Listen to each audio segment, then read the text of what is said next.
Bill O'Reilly here, Tuesday, September 3rd, 2019. You are listening to the O'Reilly Update.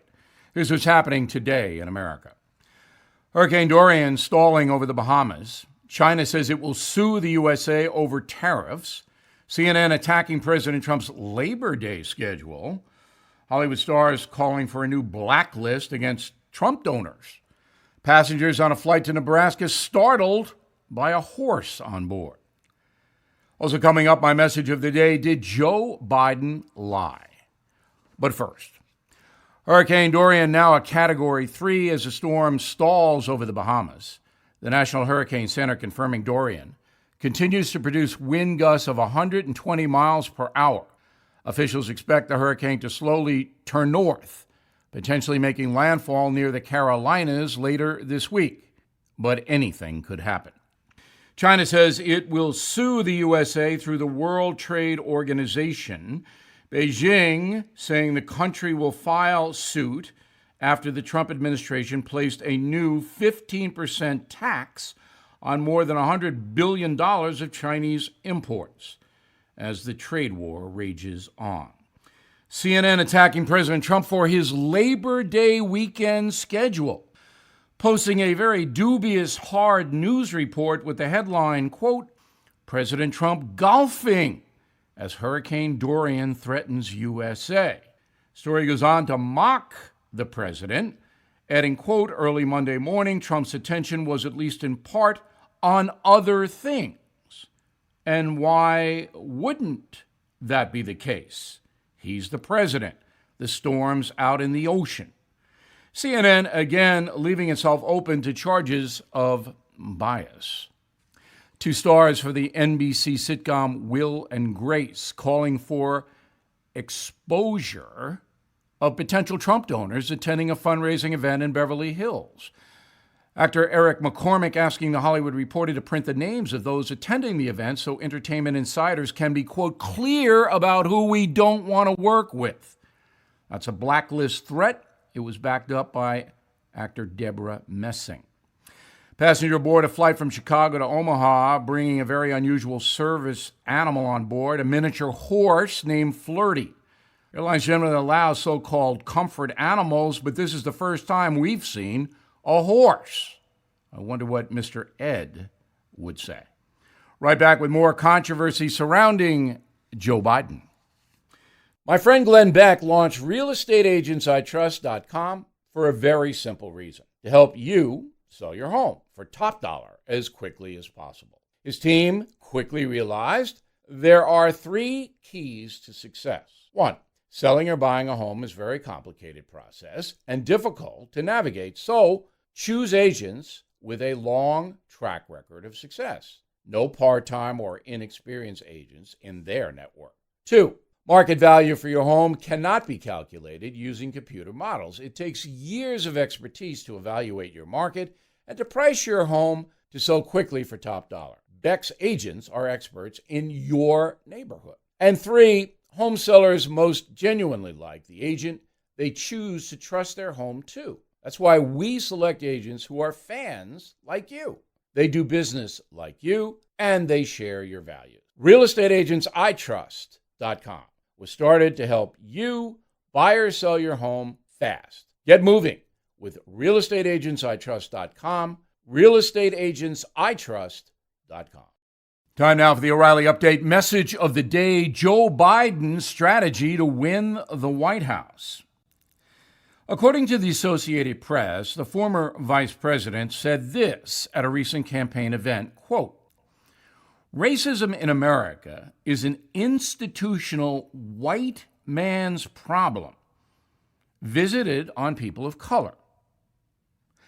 Mr. Biden went on to claim that President Trump is stoking racism to win re-election in 2020.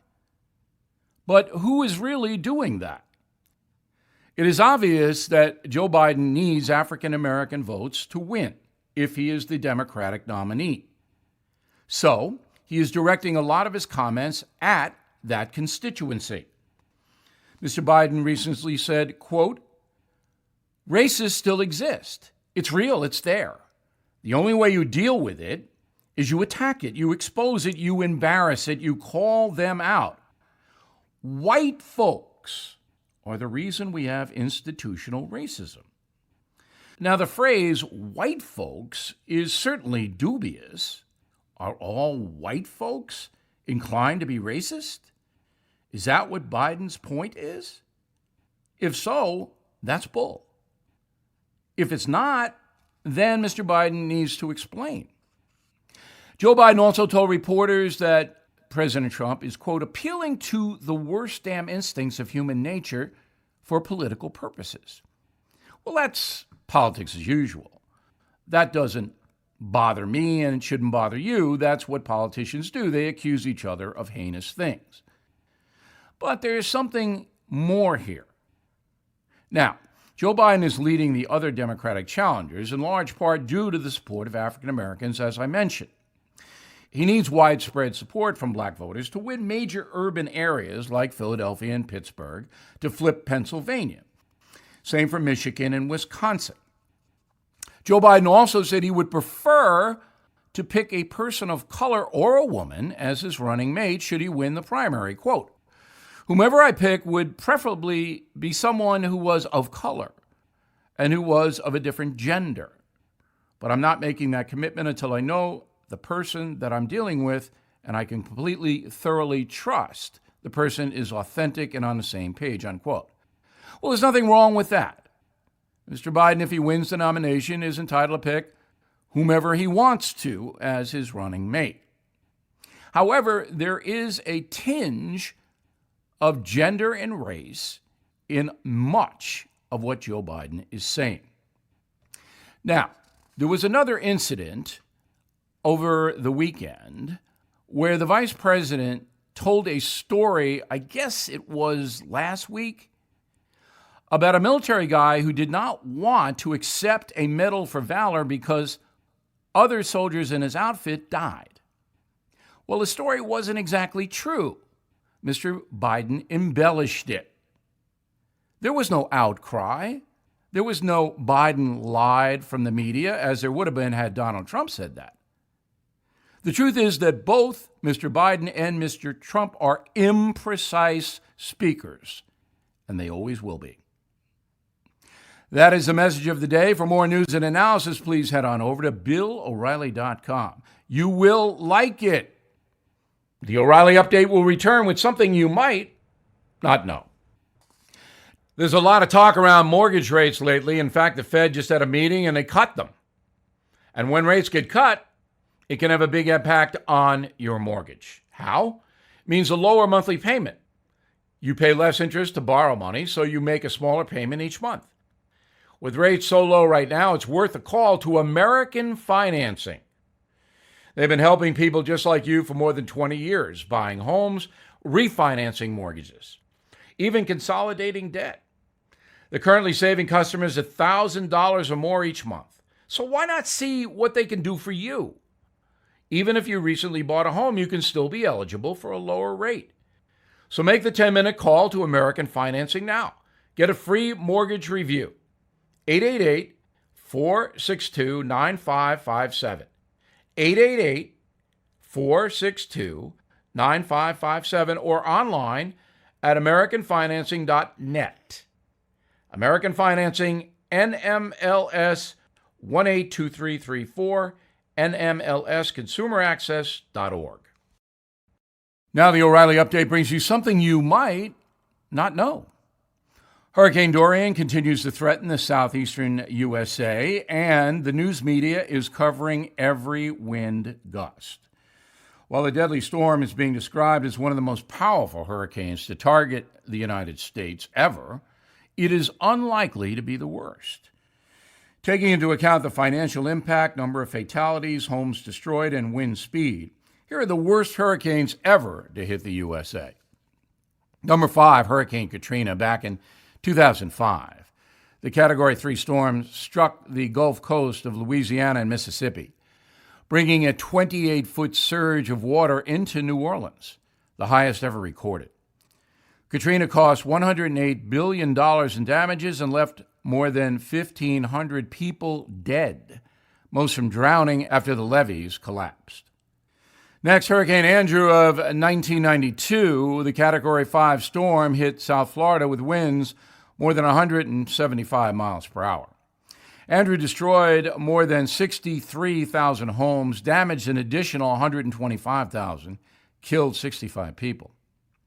Number 3, the Okeechobee hurricane of 1928. The Category 4 system slammed into West Palm Beach, Florida in early September, made a second landfall in South Carolina days later, leaving more than 4,000 people dead in its wake. 4,000. The Miami hurricane of 1926 happened the same year the city was designated the fastest growing town in the USA. Weak construction made the storm particularly devastating.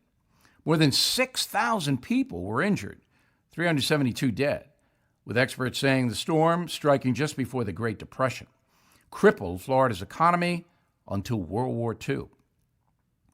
The worst hurricane ever to hit America, the Great Galveston Storm of 1990. The Category 4 hurricane hit Texas with winds of 145 miles per hour before heading north into Oklahoma. The city of Galveston sits 8 feet above sea level. The storm surge rose to nearly 20 feet. 8,000 people were killed, about 20% of the city's entire population. We'll be right back. Millions of Americans have been diagnosed with cancer or a serious illness. If you are one of them and money is a problem, you're not alone. It's simple. If you own a life insurance policy of $100,000 or more, then Life Guide Partners can evaluate your coverage for free to see if you qualify for cash now when you need it the most. Be ready to take down this number. If you own a life insurance policy of $100,000 or more, and you are living with a serious illness, then Life Guide Partners can evaluate your coverage free to see if you qualify for cash now. So write this number down, 1-888-GUIDE-50. Totally free to call. Get rid of those insurance premiums. Stop paying them. Consider turning that life policy into cash. The number again, 1-888-GUIDE-50. 1-888-484-3350. 1-888-GUIDE-50. Call now. Thank you for listening to the O'Reilly Update. I am Bill O'Reilly. No spin, just facts, and always looking out for you.